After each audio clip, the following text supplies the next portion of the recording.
Salut tout le monde. Alors aujourd'hui on va remettre les bases. Donc j'ai envie de répondre à une question importante parce qu'en fait je me rends compte qu'il y a beaucoup de gens qui regardent mes vidéos mais qu'il y a des choses qu'ils comprennent pas et qu'ils savent pas. Donc aujourd'hui on va parler du resell. Donc tout d'abord c'est quoi le resell? Donc le resell c'est le fait d'acheter quelque chose pour le revendre plus cher. Ici on va s'intéresser surtout aux chaussures, mais on peut trouver le resell dans plein de milieux, les tickets de concert, les tickets de Tomorrowland, c'est pas... Enfin on voit souvent des gens qui revendent leurs tickets bien plus cher que ce qu'ils ont acheté, c'est normal, c'est la loi de l'offre et la demande. Donc, comment il y a des gens qui arrivent à acheter une paire pour la vendre plus cher? Donc, qu'est-ce qui fait d'abord la valeur d'une paire? Donc, la valeur d'une paire, c'est sa cote.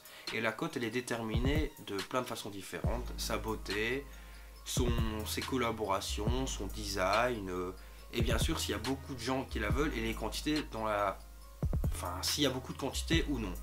Donc, s'il y a beaucoup de quantité, la cote sera moins élevée. S'il y a moins de quantité, la cote sera élevée.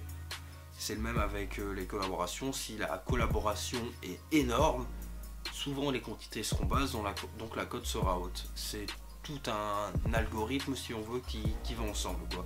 Donc le resell, il y a des gens qui vont acheter des paires, soit énormément, soit une paire en fonction de ce qu'ils veulent, et arriver à la revendre. Donc comment arriver à se procurer la paire? Donc il y a toujours les mêmes façons. Donc sur l'application, maintenant via tirage au sort chez Nike. Soit on va camper, donc camper, c'est le fait, tu vas dans le magasin, soit tu passes la nuit, soit tu arrives tôt le matin, t'attends jusqu'à l'ouverture, et puis quand ça ouvre, t'es dans la file, soit t'es dans la file en fonction s'il y avait des gens qui sont venus arriver camper avant toi, et là ils vont se procurer la paire.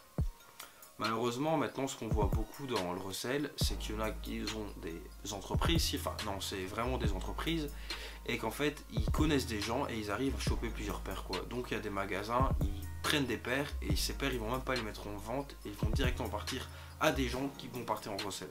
Et ça, c'est un point super désagréable pour ceux qui ont envie de prendre des paires pour la rocker à fond, quoi.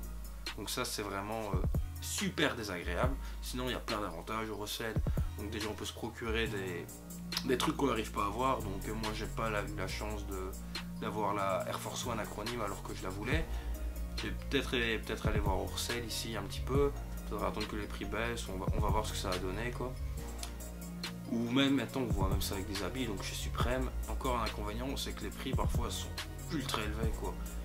Mais ce qui est bien aussi, c'est plutôt un avantage, c'est qu'il existe plein de sites maintenant, que ce soit, comme des sites comme on en parle, il y a Larry Deadstock qui est très connu, mais ses prix sont un peu trop élevés, lui, je trouve. Retro Shop Paris, il y a Klekt aussi, et sinon il y a aussi beaucoup qu'on peut retrouver, ça souvent c'est pas des entreprises, c'est vraiment des particuliers si on veut. C'est sur les groupes sur Facebook, donc Sneaker Paris, Sneaker Nîmes, Sneaker France, il existe plein de groupes, donc ça vous avez vraiment l'embarras du choix.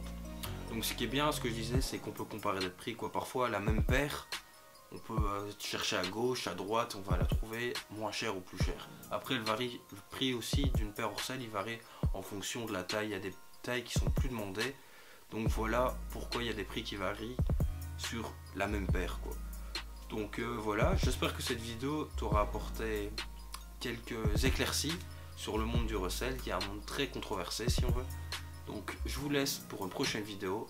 N'hésite pas à lâcher un pouce bleu, commenter si tu as un avis à donner et partage-la.